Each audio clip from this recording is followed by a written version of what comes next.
Let's go live to the Shadow Foreign Affairs Minister, Simon Birmingham. Simon, good to see you. Thanks for your time in the dark. Thanks for getting up so early for us. But we all start off with that overseas news.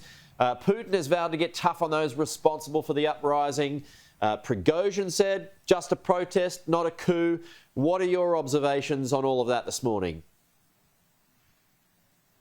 Well, Pete, Yevgeny Prigozhin is a Russian warlord who is, in large part, the creation of Vladimir Putin. So his creation, who has turned upon him, these are internal Russian matters very clearly. But what we really should be looking at is, of course, the harm that Vladimir Putin has caused, clearly to Ukraine in terms of the inhumane, illegal invasion of Ukraine and the great loss of life and tragedy that's unfolded there. But also, of course, the global harm, the disruption, the economic disruption, the pressures, inflationary and otherwise, that have been generated. And now we can see from the events of the last few days as well, the harm within the Russian Federation itself, the degree of instability, the degree of infighting that may be occurring, and of course, much harm to the Russian people too, who are feeling the economic effects and other impacts of this, as well as we can see within the Russian military, the fact that they themselves lack indeed the morale to be able to conduct this war with the type of vigour Putin would have wanted, but thankfully Ukraine showing completely the opposite, and that's why it's so important. Australia's support for Ukraine should be much stronger than it appears to be right now. OK, I will get to that in a second, but just one more here in Russia. Do you think this strengthens the Ukrainian effort, or is there an alternative view, and the cynics have suggested this, that there's some kind of conspiracy going on, that it might all just be a ruse to lure Ukraine into a false sense of security and also be a ploy ahead of the Russian election next year? Are you buying into that at all, Simon? Well, look, there will always be lots of conspiracies, and I'm not going to hold myself out as an expert to know precisely what is happening within Russia, and I doubt there are many people in Australia who could claim to do that.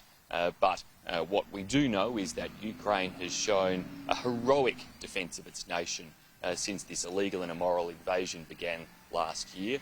They have defied all odds to date, and they deserve the continued backing of their many partners around the world, where we're not just talking about backing them for the sake of Ukraine's defence. We're talking about backing Ukraine in defence of smaller nations having secure borders against larger neighbours, in defence of international rules, laws and norms that we all rely and depend upon. And that's what's so critical about helping Ukraine through this.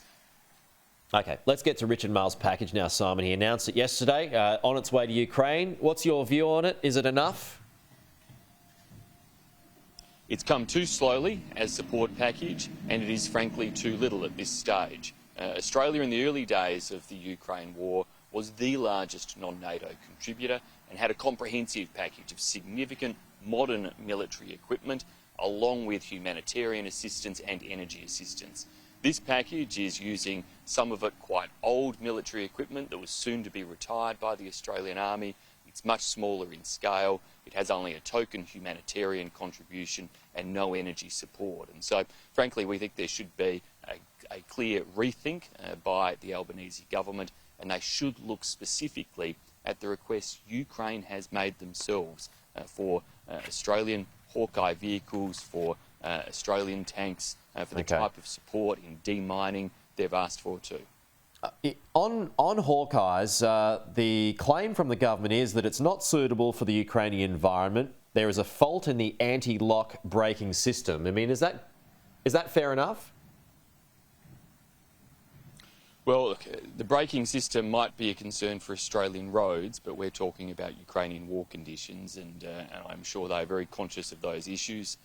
Thales, the manufacturer, are also well placed to be able to provide European support in terms of the sustainment of such vehicles. I think there really needs to be a closer look in terms of why it is Ukraine is wanting these vehicles, some independent analysis there. It feels at present that because the Albanese government isn't replenishing what defence is giving up, these are all coming out of the existing Australian Defence Force budget without any additional support, that perhaps there is some understandable reluctance in the Defence Forces to provide modern equipment, and they would rather get rid of some of the older equipment that's there. Now, that's understandable from their perspective, but what we should be doing is ensuring there is a real commitment there from Australia for modern equipment to help Ukraine do the best on the battlefield, which they have done so well to date. OK, I know you got to go, but just a quick one here before you do. S&P Global's found Australia's economy will be one of the worst performing in the Asia Pacific over the next 2 years because of interest rates. Is that in line with your expectations, Simon?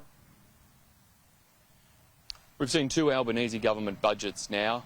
The last one was clearly described by many economic commentators as expansionary and therefore inflationary. This is harm being caused in Canberra to our economy, and all Australians are sadly paying the price, and we can now see that external economic analysts are looking into Australia and saying, well, we can see the pain that's going to come because Australians are paying the price of those higher interest rates and higher inflation.